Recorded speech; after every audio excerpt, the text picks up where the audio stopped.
Hi there, Monster Serials. I have a new series of comic reviews, and as usual, they're sponsored by my own comic. I self-publish and I've created and write this. It's Red Knight, and it's available at Etsy.com. The link is below. You can check it out and order the book. You can even see pages of the comic there. Pretty good deal, I think. Also, I'm going to make this mention that Lindsay is doing a IndieGoGo fundraiser. Please check out the video link at the bottom as well. I'll be putting that as well. Now, let's do some comic reviews. And here is issue 12 of Batman. And it's by Scott Snyder and Becky Cloonan. And here's something, you know, there was a lot of talk like, oh, hey, Becky Cloonan is doing Batman, isn't that cool? It's like, oh, great.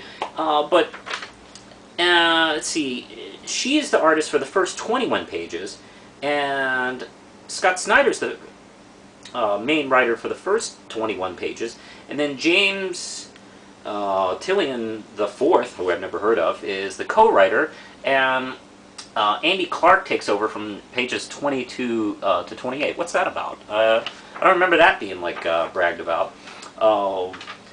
I don't know, it's kind of annoying. Did they not have enough time to, you know, finish the rest, or I don't know what the deal is. But I don't know, it was just annoying. But what this issue is called is Ghost in the Machine, and it tells the story of Harper Row, who is a character, I just realized a few minutes ago, this character pops up somewhere during the Court of Owls storyline. I remember when I first read that, I thought, who the fuck is this character? Is this some kind of time displacement continuity thingy that she's always been around or something like that? Well, no, she's not always been around, but and this is sort of introducing her in her backstory, where she worked as an electrician in Gotham City.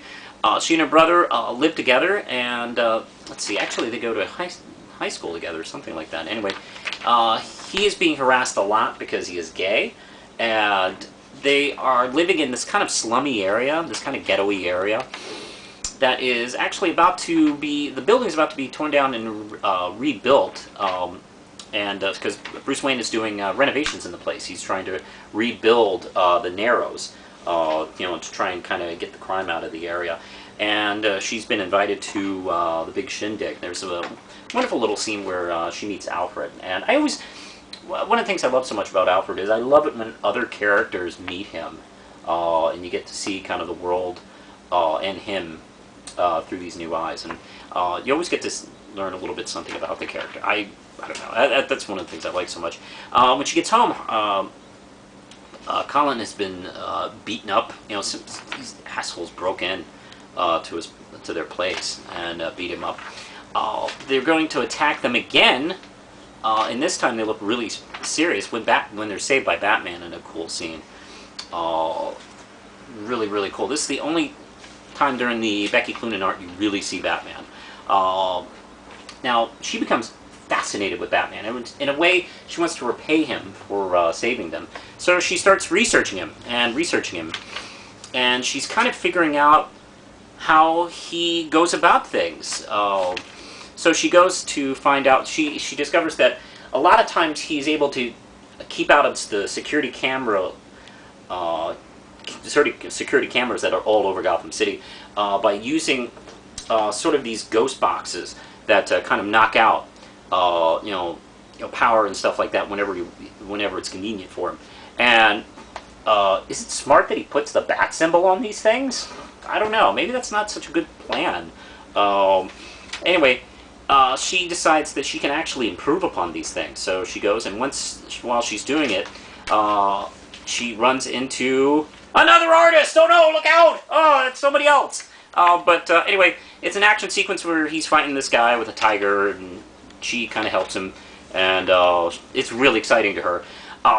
Batman tells her later on where she actually, he comes to her, afterwards and tells her, you know what, you know, this really ain't for you, but she decides to kind of start helping him anyway.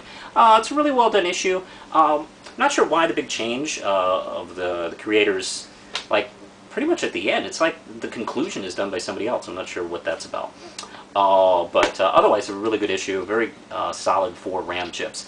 It's a good one and done kind of story. If you're curious, check it out, pick it up. And oh, by the way, this is my last DC comic ever. Anyway, now Gambit number 1. By the way, maybe I should, fill in the backstory on that statement. Should I?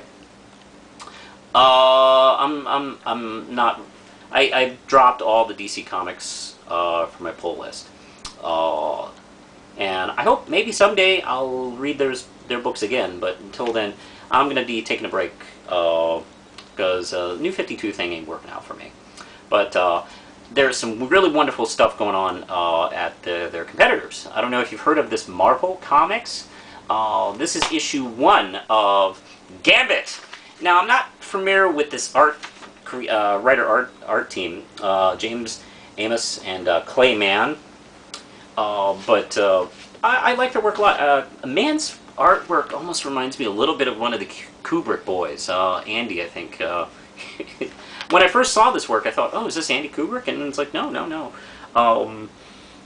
It's really cool. There's kind of like this almost James Bond, David Niven kind of Catwoman kind of storyline going on, where he's breaking into this rich man's house, he basically kind of funds a lot of secondary supervillains, and if stuff falls apart or something like that, he collects their work because he gets a portion of it. So he's breaking into his gigantic storehouse, which has tons and tons and tons of amazing crap that you would see in the Marvel Universe.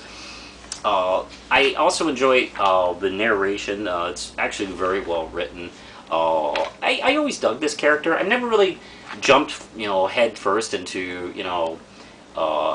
Gambit stories and stuff like that, but I've always really dug the character. And, I always thought he was a unique, interesting character, and he had some pretty interesting powers. And it's kind of fun to just, kind of get into his head a little bit, and I think James Amos does that very well. Also, we get to see the techniques on how he breaks in, and, just this random scene where he meets the rich guy. We flash back to how he got the information to break in.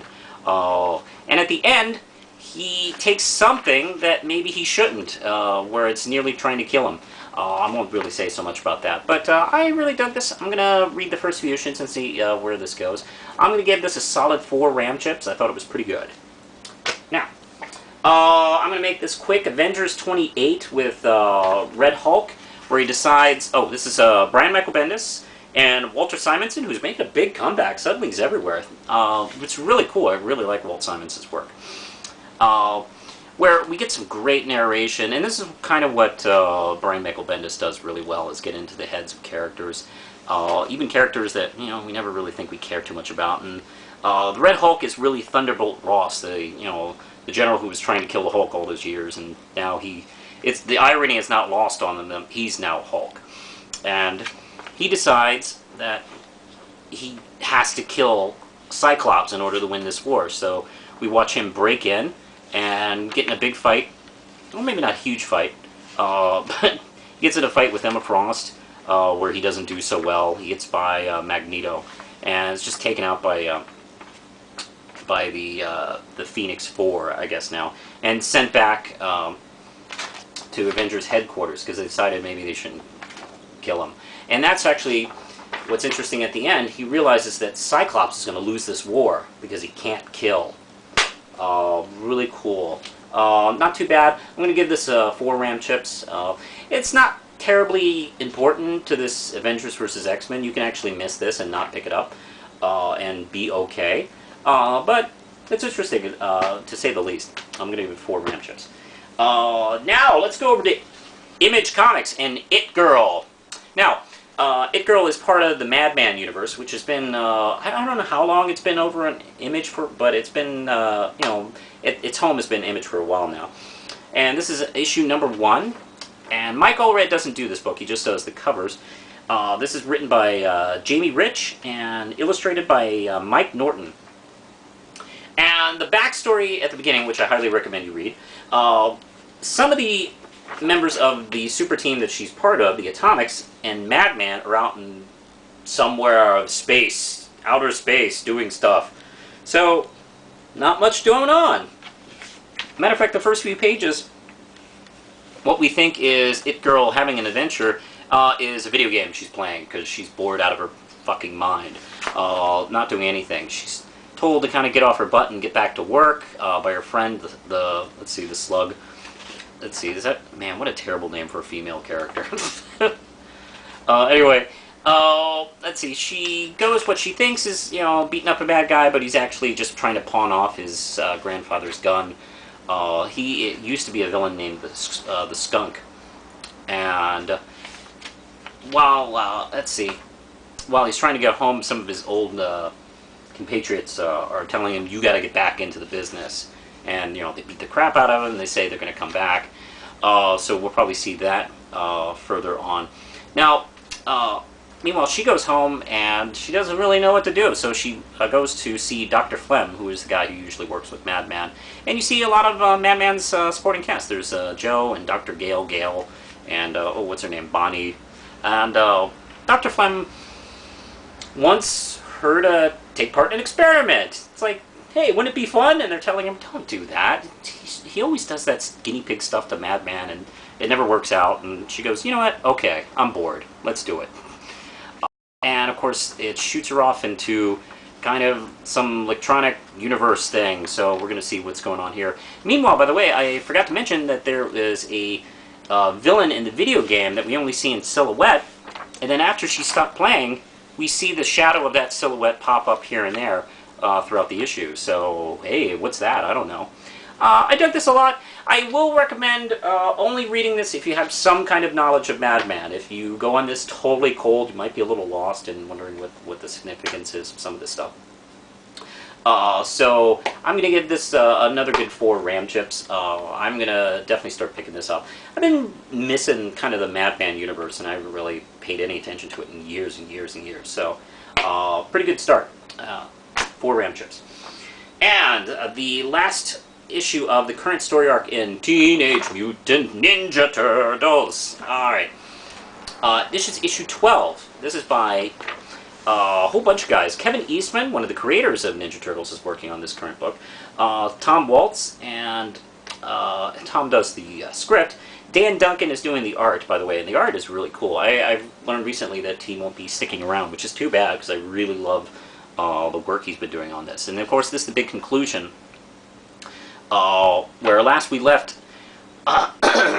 we learned that Shredder, what Shredder's doing is, he invites Splinter to join him in the Foot Clan, without really knowing who he is, because, you know, he doesn't know that his old enemy was mutated into a rat. He's thought he's been dead all this time. Well, while going through a challenge, like trying to send all of his goons to like fight him, and, you know, his number 1 and number 2 fighting him, and he's beating him back, you know, left and right, he realizes, holy crap, this is that guy whose family I killed and I thought was dead. So we got this big battle that's going on between him and the Shredder, and there's some backstory of what he did to Splinter, and the fact that he killed his family, and there's a hint that, you know, they've been reincarnated into the Ninja Turtles or something like that. I'm not too sure. That may be open to interpretation. But we have a... And then, of course, the Ninja Turtles jump into the fray. And it's really exciting. This is very, very fun comic, and the conclusion is very satisfying. And it sets up the series pretty well, I think. Because, you know, everybody's kind of where they need to be. There's Krang is here, Baxter Stockman's here, Shredder and his Foot Clan, you know, set up shop. You know, April is there too, and Casey Jones. And it looks really cool. It's a new kind of, a little more mature, a little more intelligent kind of version of, you know, the Ninja Turtles we all know and love. So I'm going to stick with the series. I think it's really well done. This is 5 Ram chips, and I'll give 5 Ram chips to the storyline that just finished up too. And, okay. How many books I got here? Okay, 3 more. GHOSTBUSTERS, also from IDW, and this is issue 11. And this is the Haunted America, Part 3. Now this is, finally, these guys are going out of New York, you know, because not everything can happen in New York, for God's sakes. This issue is written by Eric Burnham and Dan Schroning. And I've really kind of dug it. I've you know, they did this sometimes on the real Ghostbusters cartoon, where they take them out of their element and put them in different states, or even in different countries and stuff like that.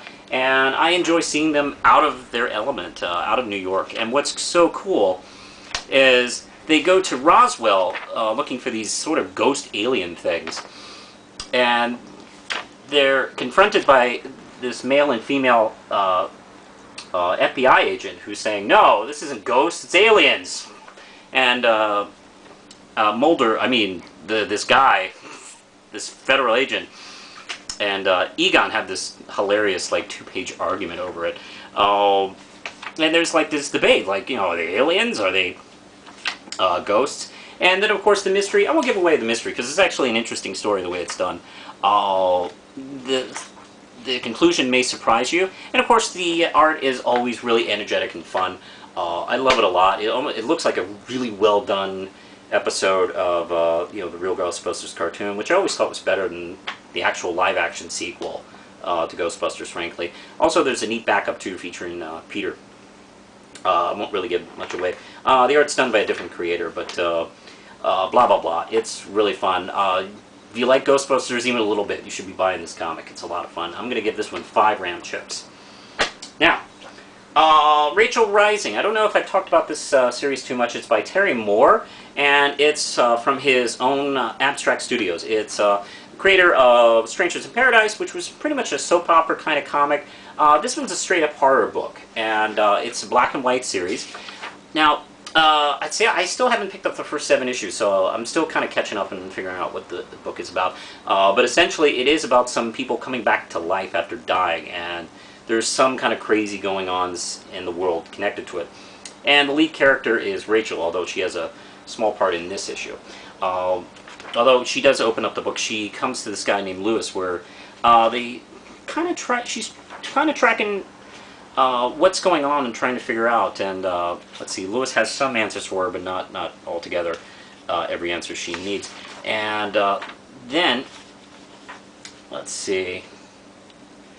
Then we encounter this girl who has been possessed by this demon for like 50 years and makes her kill, and has kept her a child. And it's a really tense conversation with this demon that might just, you know, cause her to kill her like in just any second. And how is she, you know, how they're going to take care of that? Really cool shit here. Meanwhile, there's a couple other characters that have died and come back, and one of them broke her neck, so she was kind of like laying around like a piece of shit, like couldn't really do much. So they kind of figured out a way to kind of get her to move a little bit better. This is a really interesting series. I'm gonna definitely like pick up the first the first 7 issues. I think is traded, so I'm gonna go back and get that. But I recommend, if you dig horror stuff, if you like independent comics, you may want to check this book out. It's Rachel Rising from Terry Moore. I'm gonna give this 5 round chips. Now let's finish up strong with Marceline and the Scream Queens, and this is a miniseries spin-off from the Adventure Time comics, and it's by well, actually there's a backup story too, but the main story is from Meredith Grain, and she writes and illustrates this. The backup is called Grumpy Butt, and that's also written and illustrated by Faith Aaron Hicks, and I think I reviewed this last time. And Princess Bubblegum, who thought, you know, punk rock was so stupid, actually sat down and listened to them in concert and thought, oh my god, this is the coolest thing ever, I need to tour with them. So they're touring, and she's sort of become their manager. Now, this issue deals with the fact that they have this chance to hook up with this big record producer who looks a little like Mick Jagger, and the problem is she doesn't always drink blood, she drinks the color red, and his lips are huge and red. And it's just tempting her. But of course, like, this guy might sign them and change their careers, so she can't, like, bite the shit out of his lips. You know, she just has, you know, a huge temptation all the way through. Meanwhile, the band member who looks like Shaggy is actually a werewolf, and there's actually a really sweet scene between him and Princess Bubblegum. I always, you know, I always enjoy Princess Bubblegum as a character. I don't know what it is about her. I haven't really put my finger on it. Like, what about that character that I find so interesting? Maybe it's, maybe she just seems so curious about the way she breaks things down. Maybe scientifically. I don't know. I'm still trying to understand, you know, what's so awesome about that character. But Grumpy Butt is, I think what this what I like so much about this series is there's a lot of interaction between Princess Bubblegum and Marceline, which I think play off each other so well in the cartoon, and they're taking advantage of it full well in this comic series. The Grumpy Butt art is just beautiful. I've never seen Faith Erin Hicks before, but I love the second story, which is them. She's trying to, like, you know, they're in this blue forest and she needs to feed, and there's just no red whatsoever. But I dig it a lot. It's actually, you know, not much happens in the story, but it's just kind of fun to watch, and it's just beautiful to look at too. If you like Adventure Time, if you like these characters, you should definitely get this. This is 5 gram chips. I think that's it for now, so push the button, Lindsay.